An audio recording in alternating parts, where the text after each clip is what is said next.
हाल ही में टाटा टेक्नोलॉजीज़ की आईपीओ ने 162% की लिस्टिंग डे गेन देकर सबको सरप्राइज कर दिया।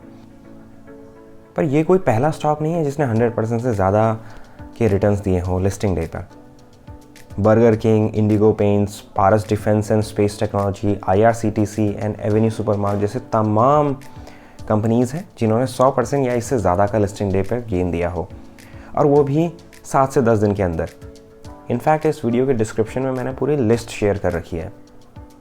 इंडिया इस टाइम पे आईपीओ के मामले में पूरी दुनिया को लीड कर रहा है और इसके 2024 में भी कंटिन्यू रहने की पूरी उम्मीद है, क्योंकि इस साल ओला, फर्स्ट क्राई, बायजूस, मोबीक्विक, फ़ोनपे, ओयो, स्विगी जैसे तमाम बड़ी कंपनियों के आईपीओ आने हैं, तो काफ़ी रोमांचक रहेगा ये साल भी।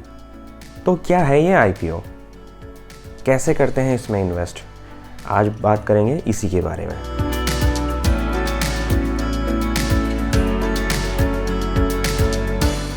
हे what's up everyone, welcome to just started investing.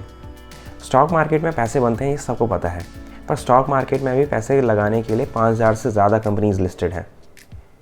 इसमें भी 15 से 20% गेन करने के लिए आपको बहुत मशक्क़त करनी पड़ती है।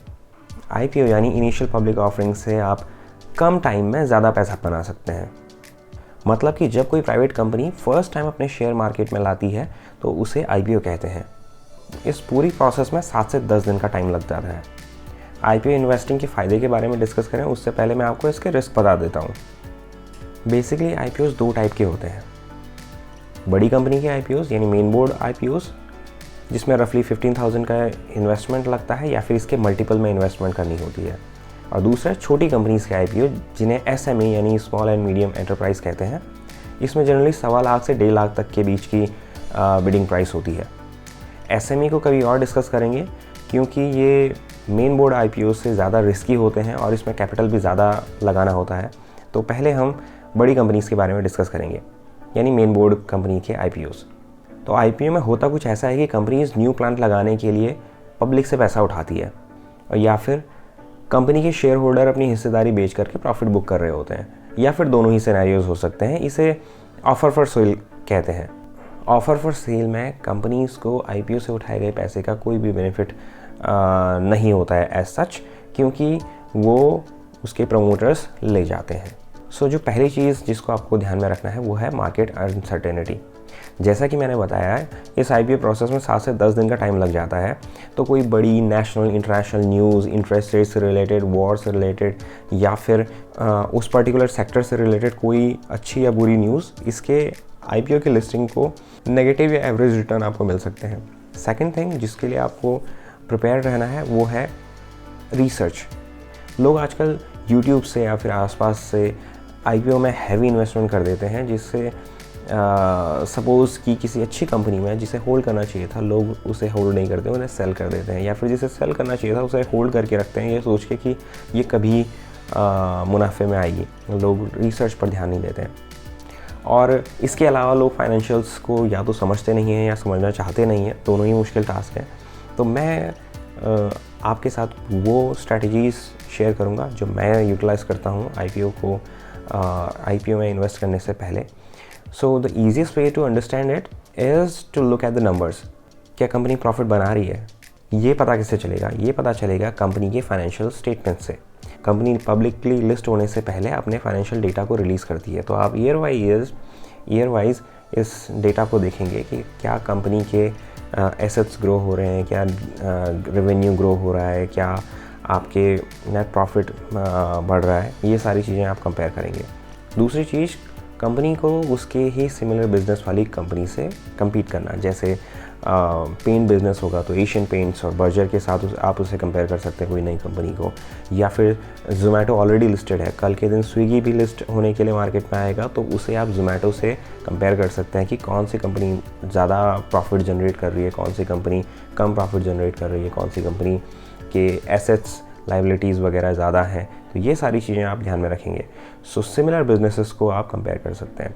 बट कई बार ऐसा भी होता है, जैसे ज़ोमैटो फर्स्ट टाइम जब लिस्ट हुआ था तो उसके पास आपको कंपेयर करने के लिए कोई दूसरी सिमिलर बिजनेस वाली कंपनी नहीं थी। तो ऐसा भी हो सकता है उस वक्त आपको कंपनी के फाइनेंशियल ओवरऑल, जैसे आप पेटीएम को देख सकते हैं, पेटीएम के जैसे बिजनेस वाली दूसरी कंपनी ऑलरेडी लिस्टेड नहीं थी, अब लिस्ट हो चुकी है। तो अब हम पेटीएम के बिजनेस वाली दूसरी जो कंपनी जो आएंगी उसको पेटीएम से कंपेयर करेंगे कि क्या वो एक्सपेंसिव है या नहीं है।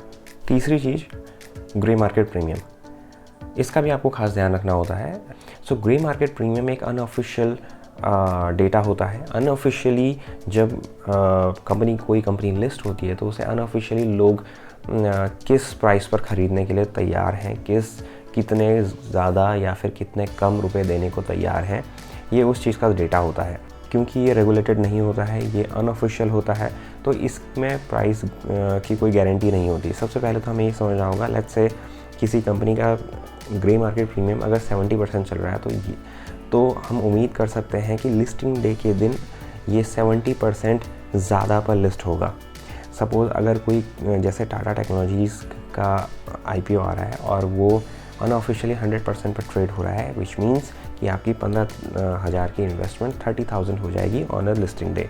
तो ये ग्रे मार्केट प्रीमियम होता है। अब क्योंकि ये अनऑफिशियल होता है तो इसमें हो सकता है उस दिन बाज़ार के हाव भाव बदल जाएं, क्योंकि इसमें कोई लीगल कॉन्ट्रैक्ट नहीं होता है कि आपको इतना प्रीमियम देना ही देना होगा या इस रेट पे ही लिस्ट होगा। सो ये इसका लोगों को खास ख्याल रखना होता है। ग्रे मार्केट प्रीमियम एक अनऑफिशियल मार्केट प्लेस होता है जहाँ पर अनऑफिशियली शेयर्स को ट्रेड किया जाता है। अब क्योंकि ये अनऑफिशियल होता है तो इसकी कोई लिखित पढ़ित नहीं होती है, कोई गारंटीड नहीं होता है कि ये इतना ही जाएगा। बट ओवरऑल आप ये मान सकते हैं कि अगर कोई कंपनी जिसका ग्रे मार्केट प्रीमियम 100% चल रहा है तो लिस्टिंग डे के दिन यानी 7 से 10 दिन के बाद आपकी 15,000 की इन्वेस्टेड कैपिटल 30,000 पर लिस्ट होगी। सो क्योंकि ये अनऑफिशियल होता है तो इसमें फ्लक्चुएशन होता रहता है। आपको ये ज़रूर आइडिया ज़रूर दे देता है। ग्रे मार्केट प्रीमियम अगर किसी कंपनी का ज़्यादा है तो आप इससे अंदाज़ा लगा सकते हैं कि शायद वो कंपनी बेहतर है। अब मैं शायद इसलिए कह रहा हूँ क्योंकि ये अनऑफिशियल डेटा होता है। चौथा जो आपको ध्यान में रखना है वो है सब्सक्रिप्शन डेटा। इसे आप NSE की वेबसाइट में जा कर के चेक कर सकते हैं। कोई कंपनी 3 दिन के लिए IPO के लिए ओपन होता है, 3 दिन में आपको बिडिंग करनी होती है। जब भी आप IPO में इन्वेस्ट करें तो आप ये देखें QIB, ये वो लोग हैं जिनको मार्केट की समझ है, ये बड़ी मछली हैं इन कह सकते हो।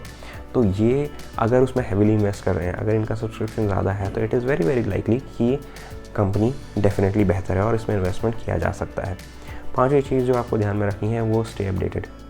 आपको अपडेटेड रहना होगा हर टाइप की फाइनेंशियल न्यूज़ से, क्योंकि अगर आप न्यूज़ से अवेयर नहीं रहेंगे तो एक मुश्किल में आप फंस सकते हैं। ताकि आप ये डिसाइड कर पाएँ कि लिस्टिंग डे पर आप सारा का सारा बेच के निकलना है या फिर आपको सिर्फ प्रॉफिट उसमें छोड़ देना है या फिर आपको उसमें अपनी पोजीशन बनाए रखनी है कि नहीं बनाए रखनी है। अगर आप इन सारे पैरामीटर्स को ध्यान में रखेंगे तो डेफिनेटली आप IPO में से पैसा बना पाएंगे।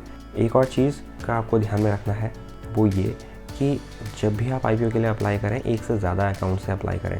सो कई बार कंपनीज़ बहुत अच्छी होती हैं, जैसे टाटा टेक्नोलॉजीज़ कंपनी बहुत अच्छी है, लेकिन वो अच्छी कंपनियों के साथ एक ड्रॉबैक होता है कि वो हर किसी को पता होता है कि कंपनी अच्छी है और इसमें इन्वेस्टमेंट करना चाहिए, इससे फ़ायदा होगा, तो हर कोई इसमें इन्वेस्टमेंट करता है। इस वजह से प्रॉब्लम ये हो जाती है कि जो बिडिंग के नंबर्स होते हैं वो बहुत ज़्यादा हो जाते हैं, अलॉटमेंट लोगों को कम मिलता है।